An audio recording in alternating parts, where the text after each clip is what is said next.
اعوذ باللہ من الشیطان الرجیم بسم اللہ الرحمن الرحیم۔ اللہ تعالیٰ کی ذات ہمارے تمام معاملات کی مالک ہے۔ ہر طرح کی معاملات اسی کے اذن سے ہو رہے ہیں۔ جو چیز وہ چاہتے ہیں ہو جاتی ہے اور جو چیز وہ چاہتے ہیں نہیں ہوتی۔ ہماری تمام تدبیریں، ہماری تمام کوششیں، ہمارے تمام معاملات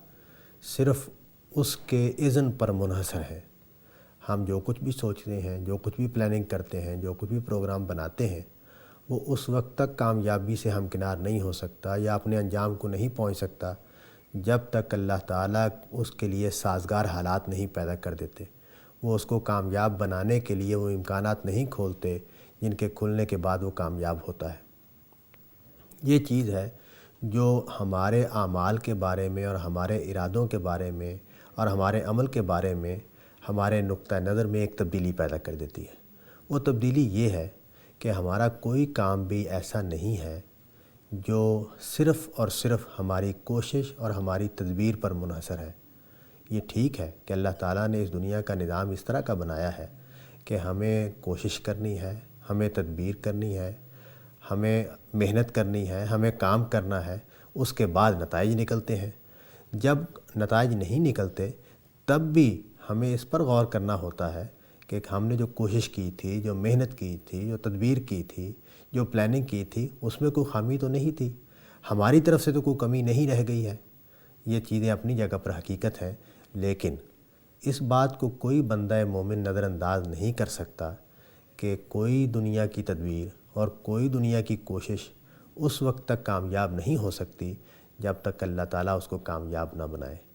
پیغمبروں کی جد و جہد میں بھی اسی کی مثالیں ہمیں ملتی ہیں اور عام انسانوں کی زندگی میں بھی روز ہم اس کا مشاہدہ کرتے ہیں کہ جب ہم کوئی کوشش کرتے ہیں تو اللہ تعالیٰ اس کے لیے سازگار حالات میسر کرتے ہیں۔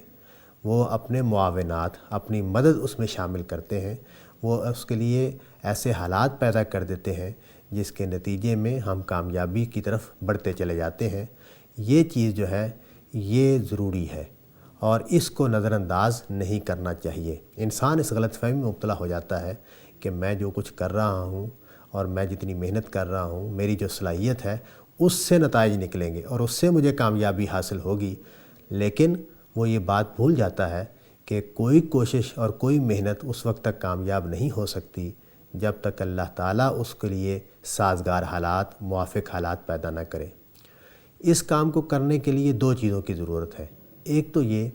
کہ ہم اللہ تعالیٰ کے احکام کے مطابق، اس کے دیے ہوئے قوانین کے مطابق، اپنی صلاحیتوں کے مطابق، اپنی بہترین عقل کو استعمال کرتے ہوئے اپنے کام کریں،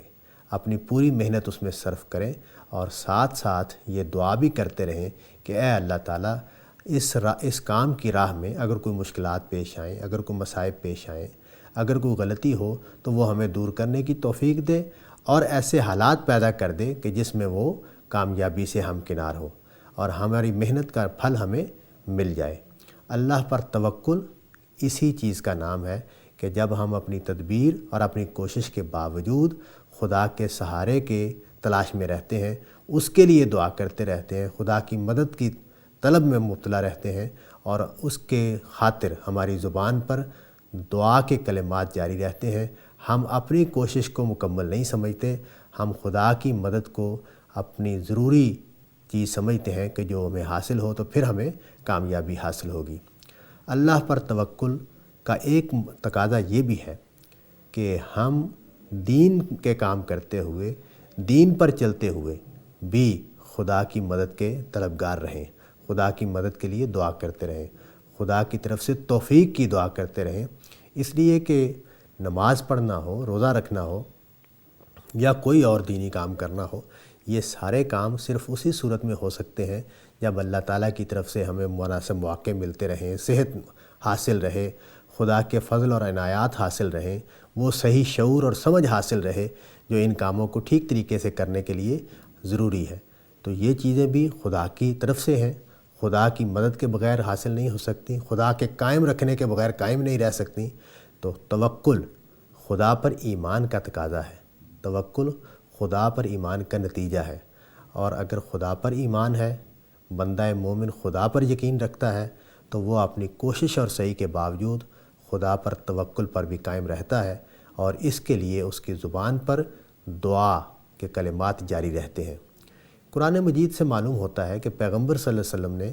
جب جد و جہد شروع کی تو مشکلات پیش آ رہی تھیں، تو اللہ تعالیٰ بار بار قرآن مجید میں کہتے ہیں کہ خدا پر توکل کرو،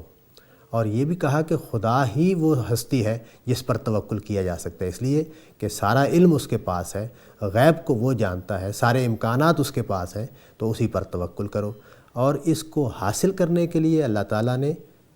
دعا کی تلقین کی اور نماز کی تلقین کی۔ چنانچہ نماز وہ چیز ہے جو خدا کے توکل پر قائم رہنے میں اور خدا کا توکل پیدا کرنے میں ہماری مدد کرتی ہے۔ اللہ تعالیٰ سے دعا ہے